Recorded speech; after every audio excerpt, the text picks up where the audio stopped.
Well, welcome to Media Day. How are you feeling? I'm feeling good. I'm excited to be here. Is it more about the fact that you're like in a new city? It's just fight week. What is the most exciting part of this fight week for you? I think the most exciting part of this is, yes, a brand new city. It's fight week.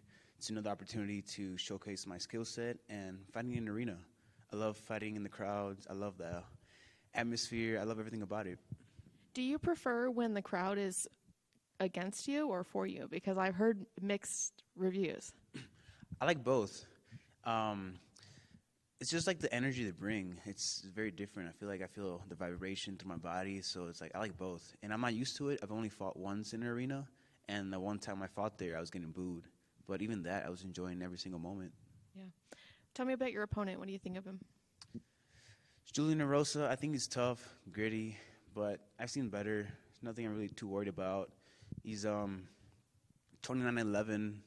I think he's a journeyman. I think it's going to be a tough fight. Obviously, I respect him, but I know I'm so much better than him. I'm better everywhere.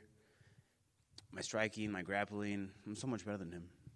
I'm sure you've seen some of the things he's said about you in recent interviews. He said that he's going to Darce choke you. He said that you should have asterisks next to your record due to, the judges and weight misses. What do you have to say about that? He can think whatever he wants, but when I hit him, he's gonna change. I feel like every opponent I fought always talks before the fight, and then once I feel me in there, once it gets to the deeper rounds, once I get going, they all crumble. They all start melting. So, and he's nothing different. He's been finished a lot. I haven't been finished, and yes, the weight misses, but that doesn't take away my skill set.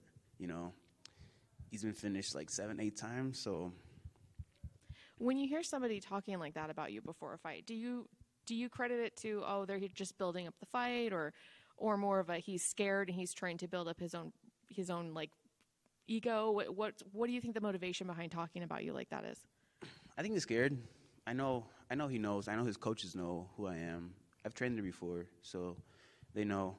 I think he's trying to talk himself up. He's counting on me being smaller, being the weight misses. It's like that's all in the past. I'm focused on the best Julian Erosa there is, and if he wants to focus on that, then I really don't care. I'm just excited to beat him up. Did you say you trained with him or his coaches? With his coaches before at Extreme Couture, because I was there for like a month, so I've been there around. What do you think they're going to expect from you based on that? Like, what do you think they saw during that time? I think they're going to expect me to be a slow starter, not to have a lot of power. The thing is, when I trained there, I was like 23, 24, and then who I am now as a person, as a fighter, I'm a whole different person, a whole different fighter, and they could have all the tape on me they want, but now I'm super different. What would a win do for your career? A win would really help me get into the top 15. I'm going to fight win streak, so a good win would really help me elevate my career. And especially just because I feel like this is one of the best training camps I've had, and I'm really excited to show the fans who I am. Thank you. C-Rod, what's up, bro? What's up, bro? When you hear him talk about things like the guillotine and the Darce choke, you're training with guys like Mark Shark, Sergio Pettis. Like, how much confidence do those guys give you when you hear things like that? My confidence is through the roof. I've been training at Rufus Sports when I was 14 years old. There's been numerous world champions there, like Rafian Stotts, Gerald Mearshart. So I'm used to that. I've been training world champions at a young age. My coaches are world champions, so it's not like obviously I know in a fight anything can happen, but I prepare for the best version of myself, and I'm going to show it. Your last 3 fights, you've taken 3 guys' O's from their record. Are you a little disappointed you don't get to take one this time? No, not too much. To fight either way, but. What's up with the insane amount of miles that you're clocking in? I'm looking on your Instagram. I'm seeing like 13 miles at a time. So, like, why is that so important to you to clock in those big miles? Clocking those miles has really helped me with my mental game and my physical game. I started doing it because Paul Felder. Paul Felder I was like 18 or 19 when he was coming up. He was a top 10. And then I saw he got into running a lot. So I was like, let me give it a try, And it's different, it helps me dig in the deeper rounds. It helps me really push myself. It makes me know, like, I'm not done with my run yet, so I have like 4 or 5 miles left. Even though I'm super tired, I gave myself a certain mile, and I'm going to finish it. And that's how a fight is too. You know, it's like even though we're tired, we're dead, we still got to keep pushing. And then as far as like the mental game goes, I see you're a guy that always likes to have his friends and family around him, like at all times. You brought them all with you to fight week. How important is that for you? This is my first time really bringing my family out here. I'm excited, you know. Back when I was younger, 17, 18, I dropped out of college. I was 18. Dropped out of college, and my dad was like, I'll help you out, you know. It's like you don't have to work full time.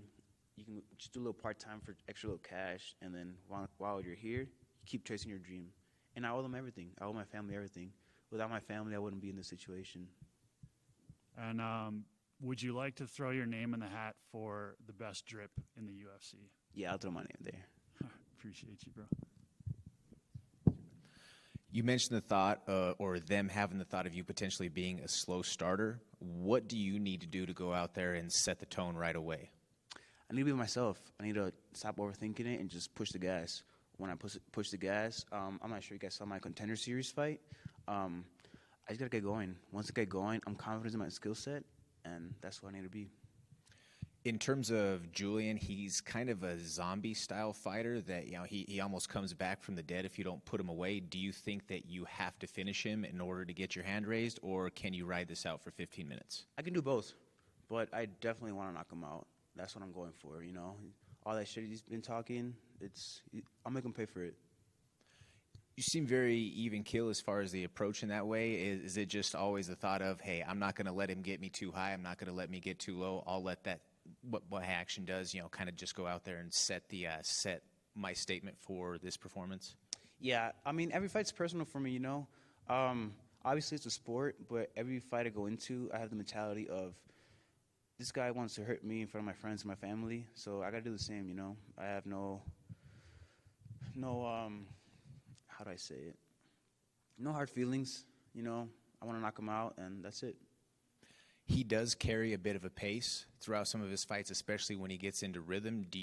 Have you done anything in addition to putting in the road work, like Sean mentioned, to prepare yourself for fighting at high altitude? No. I feel like with my conditioning I do back home, all the hill work, all the intervals, I'm ready for it. You know, my teammate Sergio Pettis, he fought in Mexico City. He went there 5 days before Mexico City, you know. It's like I feel like we're different in Milwaukee. Just to piggyback off of that with the Pettis brothers, you know, with Anthony in action back this last weekend, and they've just kind of blown up the brand for their family name, but then also, you know, Showtime FC and all these other ventures. How has that been for you to watch that from these guys who you grew up kind of idolizing and seeing them just go out and achieve their dreams on the highest of levels, not just in fighting, but also in business realms? It's awesome seeing that, you know. I grew up with them. I've been seeing them since they were in the local scene. And what I really love about both of them is, like, yes, they're pursuing their dream and their passion, but they always give back. It's like for me, Anthony's my manager. He got me a new contract, numbers I've never seen before in my whole entire life, you know. And he's very well made. He doesn't have to do this, but he wants to help me out. We both come from the south side of Milwaukee, so I really appreciate both of them. Awesome. And then one final question for me. What's been your favorite part of Denver so far this week?